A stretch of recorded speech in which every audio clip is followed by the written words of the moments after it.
Sir మన డిసెంబర్‌లో బాలయ్య గారు 'అఖండ 2'తో రాబోతున్నారు. జనవరిలో చిరంజీవి గారు 'మనశంకర వరప్రసాద్' గారు అనే సినిమాతో రాబోతున్నారు. ఇలా ఇద్దరు మన వింటేజ్ హీరోలు 1 మంత్ గ్యాప్‌లో అయితే సినిమాలైతే రిలీజ్ చేస్తున్నారు. అయితే ఈ నేపథ్యంలో ఒక ఇంట్రెస్టింగ్ చర్చ జరుగుతుంది. అంటే 'అఖండ 2'కి ఎంత బిజినెస్ అయింది? 'మనశంకర వరప్రసాద్' గారి సినిమాకి ఎంత బిజినెస్ అయిందని చెప్పేసి ఇలా కూడా కంపేర్ చేయడం మొదలుపెట్టేశారు. సో ఆ లెక్కను చూసుకుంటే మెగాస్టార్ గారే ముందున్నారు అని బాలయ్య గారు కాస్త వెనకబడ్డారు. దీనికి సంబంధించి బిజినెస్ సంబంధించి అని చెప్పేసి వార్తలు వస్తున్నాయి సార్. ఎలా ఉంది 2 సినిమాలకు సంబంధించిన బిజినెస్? మరి ఎవరు ముందున్నారు? ఎవరు వెనుకలో ఉన్నారు? ఏం చెప్తారు సార్ ఈ కంపారిజన్ కి సంబంధించి? ఆల్రెడీ రిలీజ్ లో బాలయ్య ముందున్నాడు కదా, అవకాశాలు కూడా ముందు బాలయ్యకే వస్తాయి కదా. జనరల్ గా బాలయ్య సినిమా రిలీజ్ అయినటువంటి 25 రోజుల తర్వాత వస్తుంది చిరంజీవి గారి సినిమా, ఎప్పుడో డేట్ వేసుకొని. కనుక ఇది బాలయ్య గారికి ఎలాగైతే అభిమానులు ఉన్నారో చిరంజీవి గారికి కూడా అంతే మంది అభిమానులు ఉన్నారు. ఈ అభిమానుల మధ్య మానసికంగా క్లాష్ ఎప్పుడూ వస్తూనే ఉంది.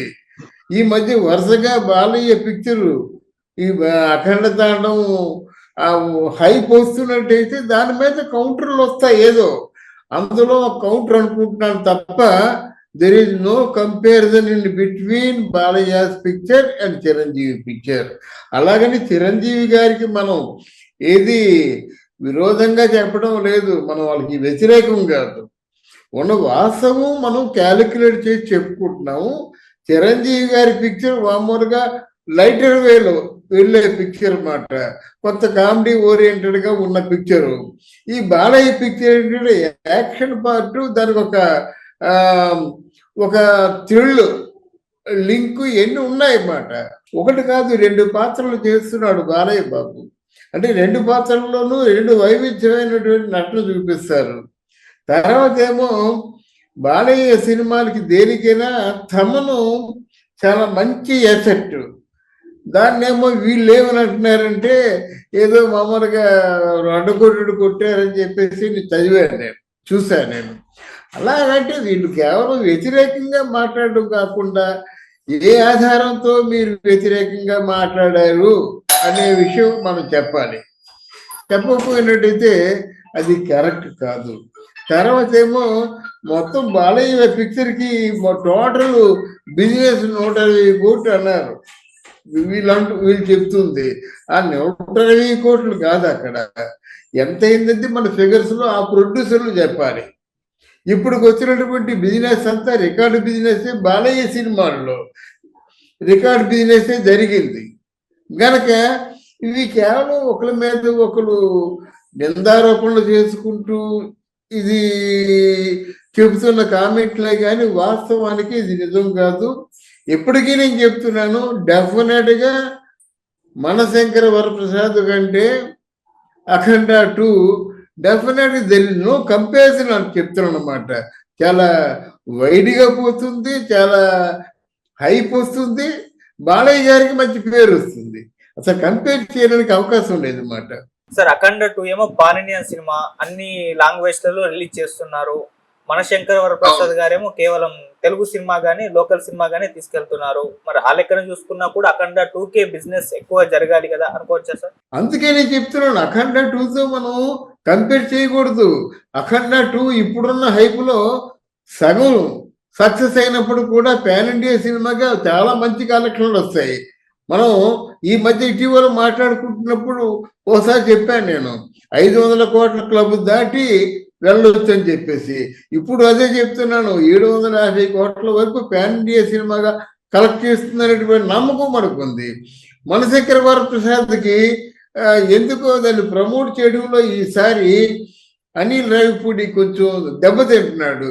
అదే ఏ మీసాల పిల్ల అని చెప్పేసి విశ్వనాథ్ గారు కుర్చీలో కూర్చుంటే దానికి కూడా అది ఏ ఏ ఉద్దేశంతో అక్కడ ఆ పాట పోస్ట్ చేశారండి నాకు తెలియకడుస్తున్నాను. కానీ ఆ పాట వైరల్ అయింది కదా సార్. ఎలా వైరల్ అవుతుందండి? అది గురు పూజ అండి. గురువు గారు అది ఆపద్బాంధవుడు శుభలేఖ పిక్చర్ల గురువు గారని గురు భక్తితో ఆయన కుర్చీ వెనకతో వస్తున్నాడు. అక్కడ మీసాల పిల్ల ఏంటండి బాబు, అర్థం లేకుండా. ఆ కంటెంట్ ఏమిటి, ఇక్కడ చూపించినటువంటి దృశ్యం ఏమిటి?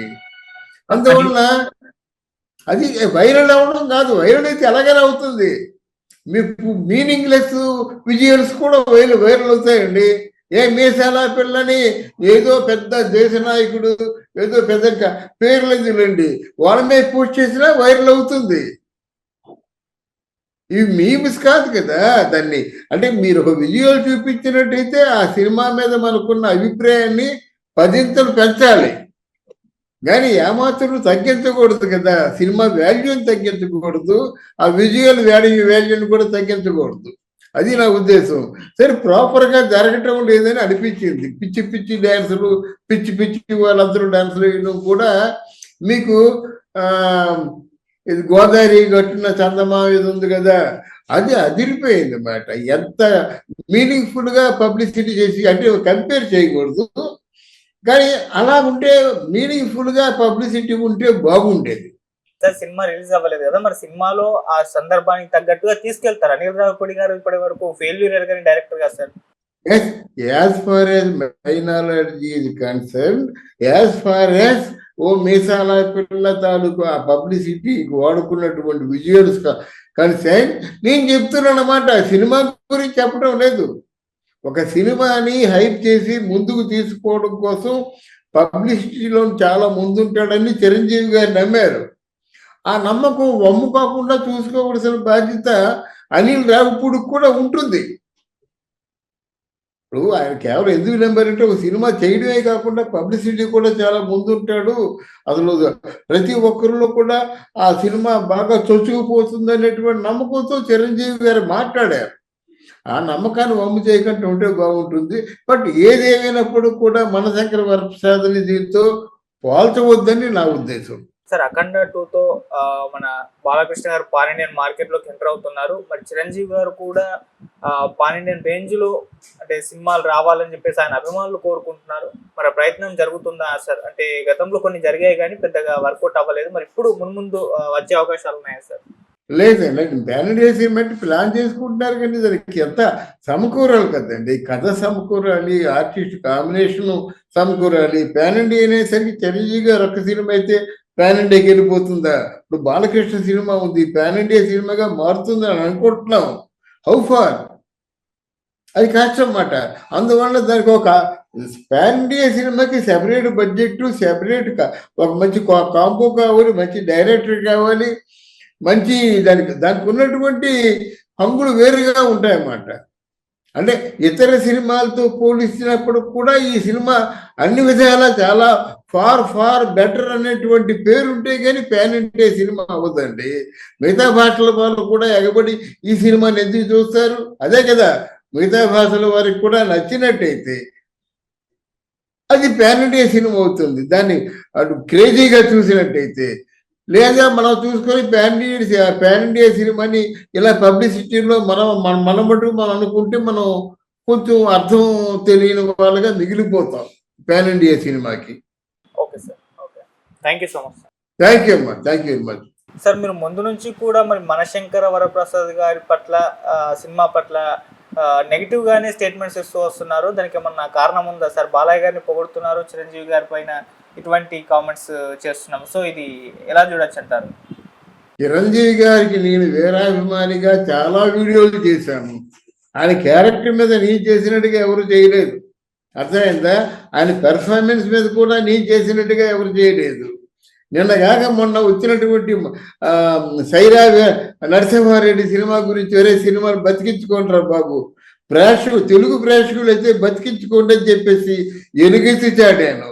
తర్వాత చిరంజీవిని మొట్టమొదటిసారిగా మనకి టాలీవుడ్ తాలూకు పృథ్వీరాజ్ కపూర్ అని చెప్పినటువంటి వ్యక్తిని నేను, అనగా ఎమ్మంది రామారావు.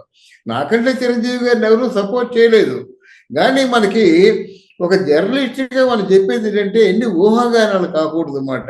మనశంకర వరప్రసాద్ని వాళ్ళు ముందే చెప్పారు, లైటర్ వేలో వెళ్తాము, కామెడీ ఓరియంటేషన్ ఎక్కువ ఉంటుందని చెప్పారు.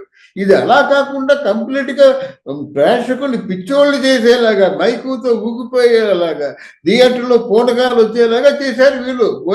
బోయపాటి శ్రీను. ఎలా కంపేర్ చేస్తారు? ఎలా కంపేర్ చేయమంటారు? మీరైతే కంపేర్ చేస్తారా? ఇప్పుడు థియేటర్లో పూటకాలు వస్తాయి అక్కడ. అఖండ తాండవం చూసినట్టు ఇది అలా కాదు. ఆ సినిమా క్లిక్ అవ్వాలి, సినిమా చూసే పర్వాలేదు ఒకసారి చూడొచ్చు అంటారు అనమాట.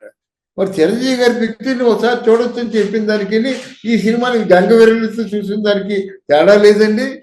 అప్పుడు నీకు ఎప్పుడున్నా ఏదైనా తప్పు ఉందండి, తప్పు అడగండి నన్ను. అది అందువల్ల ఈ బాలకృష్ణ గారి పిక్చర్ కి ఈ మనకి ఎవరు బోయపాటి శ్రీను బాగా ఇద్దరికి కాంబో బాగా కుదిరింది. వాళ్ళిద్దరికి మంచి అండర్స్టాండింగ్ ఉంది, లైక్ మైండెడ్ అన్నమాట. అసలు బాలకృష్ణ ప్రేక్షకుడికి ఎలా ఫోకస్ చేసి చూపించాలన్నది బాగా తెలుసు.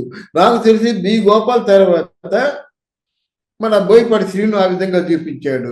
సమరసింహారెడ్డి, నరసింహారెడ్డి తర్వాత ఆ విధంగా చూపించాడు. సింహ గాని, లెజెండ్ గాని, అఖండ గాని.